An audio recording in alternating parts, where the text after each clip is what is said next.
Assalamualaikum warahmatullahi wabarakatuh, sahabat-sahabat yang dirahmati Allah. Dalam video kali ini, kita akan merenungkan tentang keagungan Allah Subhanahu wa Ta'ala yang berbeda jauh dengan sifat-sifat manusia. Allah Subhanahu wa Ta'ala adalah Sang Maha Pemberi dan Maha Pengasih. Bayangkan, ketika seseorang memohon kepada kita, seringkali kita merasa terganggu atau berat hati. Namun, Allah Subhanahu wa Ta'ala dengan kemurahannya justru menyukai ketika kita memohon dan berdoa kepadanya. Seorang penyair pernah berkata, Allah Subhanahu wa Ta'ala tidak senang jika kita mengabaikan untuk meminta darinya, sementara manusia seringkali kesal saat dimintai sesuatu. Benar, Allah Subhanahu wa Ta'ala menyayangi hamba-hambanya yang memanjatkan doa, dan sebagai tanda cintanya, Allah Subhanahu wa Ta'ala memberikan hadiah berupa pengampunan dosa kepada mereka yang berdoa. Dalam sebuah hadits qudsi, Allah Subhanahu wa Ta'ala berfirman, "Wahai anak Adam, selama kamu memanggil dan berharap kepadaku, aku akan mengampuni dosa-dosamu, dan aku tidak akan peduli lagi dengan dosa-dosamu." Hadis riwayat At-Tirmidzi. Allah Subhanahu wa Ta'ala sangat memahami kelemahan manusia yang selalu memerlukan rahmat-Nya. Tidak ada satupun dari kita yang terlepas dari keinginan, baik yang mulia maupun yang kurang baik. Jika kita mencoba menuliskan semua keinginan kita, mungkin tak terhitung banyaknya kertas yang akan terpakai. Oleh karena itu, tidak mengherankan jika Allah Subhanahu wa Ta'ala mencela mereka yang enggan berdoa kepadanya. Mereka yang seperti ini, Allah Subhanahu wa Ta'ala sebut sebagai hamba yang sombong dan mengancam mereka dengan api neraka Jahannam. Allah Subhanahu wa Ta'ala berfirman dalam Al-Quran, "Berdoalah kepadaku, niscaya aku akan mengabulkan doamu. Sesungguhnya mereka yang sombong dari beribadah kepadaku akan masuk neraka Jahannam dalam keadaan terhina." Quran Surat Ghafir ayat 60. Ayat ini menegaskan bahwa Allah Subhanahu wa Ta'ala sangat murah hati kepada hamba-hambanya, karena kita diperintahkan untuk berdoa langsung kepada Allah Subhanahu wa Ta'ala tanpa perantara dan dijanjikan akan dikabulkan. Sungguh, Engkau Maha Pemurah, ya Allah. Mari kita simak lebih lanjut dalam video ini tentang keutamaan dan 13 waktu mustajab untuk berdoa yang telah Allah anugerahkan kepada kita.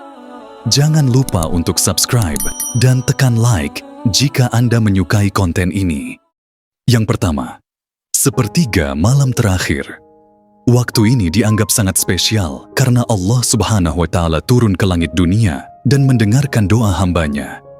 Rasulullah SAW bersabda, "Pada sepertiga malam terakhir, Tuhan kita yang Maha Tinggi dan Maha Besar turun ke langit dunia dan berkata, 'Siapa yang memanggil aku, sehingga aku dapat menjawabnya?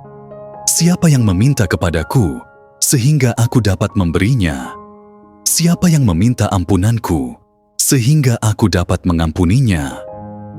Hadis riwayat Bukhari. Yang kedua, ketika berbuka puasa. Ketika berbuka puasa merupakan salah satu momen yang sangat dinanti oleh setiap orang yang berpuasa. Bukan hanya karena kita dapat kembali menikmati nikmatnya makan dan minum, tetapi lebih dari itu, ini adalah saat di mana doa-doa kita memiliki kesempatan besar untuk dikabulkan oleh Allah Subhanahu wa Ta'ala. Nabi Muhammad SAW bersabda, "Sesungguhnya bagi orang yang berpuasa saat berbuka, ada doa yang tidak akan ditolak." Ini adalah momen yang penuh berkah, di mana seorang muslim telah menahan lapar dan dahaga sepanjang hari demi ketaatan kepada Allah. Dan saat berbuka adalah saatnya Allah mengabulkan doa. Rasulullah SAW juga mengajarkan doa yang bisa dibaca saat berbuka. "Dhahaba al-zama, wa abtalat al-uruq, wa thabata al-ajr, insyaallah." Yang berarti, dahaga telah hilang, urat-urat telah basah, dan pahala telah ditetapkan, insyaallah. Ini mengingatkan kita bahwa setiap pengorbanan yang kita lakukan selama berpuasa, setiap momen menahan diri dari hal-hal yang membatalkan puasa, semuanya akan mendapatkan balasan dari Allah Subhanahu wa Ta'ala. Oleh karena itu, mari kita manfaatkan waktu berbuka ini tidak hanya untuk menikmati berkah berbuka, tetapi juga untuk memanjatkan doa-doa terbaik kita kepada Allah Subhanahu wa Ta'ala dengan harapan dan keyakinan penuh bahwa Dia akan mengabulkannya. Yang ketiga, malam Lailatul Qadar. Malam Lailatul Qadar, malam yang lebih baik dari 1000 bulan, adalah waktu yang sangat mustajab untuk berdoa. Ini adalah malam yang Allah Subhanahu wa Ta'ala pilih untuk menurunkan Al-Quran kepada Nabi Muhammad SAW dan merupakan malam penuh berkah yang ditunggu-tunggu oleh umat Islam di seluruh dunia. Rasulullah SAW mengajarkan kepada kita doa khusus yang harus dibaca pada malam ini, sebagaimana Aisyah radhiyallahu an bertanya kepada beliau tentang apa yang harus dia doakan jika mengetahui malam Lailatul Qadar, dan beliau menjawab, katakanlah, Allahumma innaka afuwun tuhibbul afwa fa'fu anni, yang berarti, ya Allah, sesungguhnya Engkau Maha Pemaaf, Engkau mencintai pemaafan, maka maafkanlah aku. Hadis riwayat Tirmizi. Malam ini adalah kesempatan emas bagi kita untuk memohon ampunan, rahmat, dan segala kebaikan dari Allah Subhanahu wa Ta'ala dengan harapan bahwa doa-doa kita akan dikabulkan dengan kemurahannya yang tak terbatas. Yang keempat, saat azan. Saat azan berkumandang, kita diberikan kesempatan emas yang singkat namun sangat berharga. Waktu antara azan dan iqamah adalah saat di mana langit terbuka untuk doa-doa kita. Nabi Muhammad SAW bersabda, doa antara azan dan iqamah tidak ditolak. Ini adalah momen yang harus kita manfaatkan sebaik-baiknya, karena merupakan salah satu dari sedikit waktu di mana kita diberi jaminan bahwa doa kita akan didengar dan dijawab oleh Allah Subhanahu wa Ta'ala. Oleh karena itu, mari kita gunakan waktu ini untuk memanjatkan doa dengan penuh harapan dan keyakinan. Yang kelima, di antara azan dan iqamah. Di antara azan dan iqamah, kita diberikan kesempatan yang tidak boleh kita sia-siakan. Meskipun waktu ini singkat, namun sangat berharga dan penuh dengan potensi untuk mendekatkan diri kepada Allah Subhanahu wa Ta'ala. Nabi Muhammad SAW mengingatkan kita melalui sabdanya yang sahih, doa antara azan dan iqamah tidak ditolak. Ini adalah saat di mana langit terbuka untuk doa-doa kita, dan kita diberi jaminan bahwa doa kita akan didengar oleh Allah Subhanahu wa Ta'ala. Oleh karena itu, mari kita gunakan setiap kesempatan antara azan dan iqamah untuk memanjatkan doa-doa kita dengan penuh harapan dan keyakinan. Yang keenam, saat sujud dalam syalat. Saat sujud dalam syalat adalah momen yang sangat intim antara seorang hamba dengan Rabb-Nya. Ini adalah saat kita berada pada posisi paling rendah secara fisik, namun paling dekat secara spiritual dengan Allah Subhanahu wa Ta'ala. Nabi Muhammad SAW bersabda, seorang hamba berada paling dekat dengan Rabb-Nya ketika ia sujud, maka perbanyaklah doa pada saat itu. Ketika kita sujud, kita tidak hanya merendahkan diri secara fisik, tetapi juga secara simbolis menunjukkan kepasrahan total kita kepada kebesaran dan kemurahan Allah Subhanahu wa Ta'ala.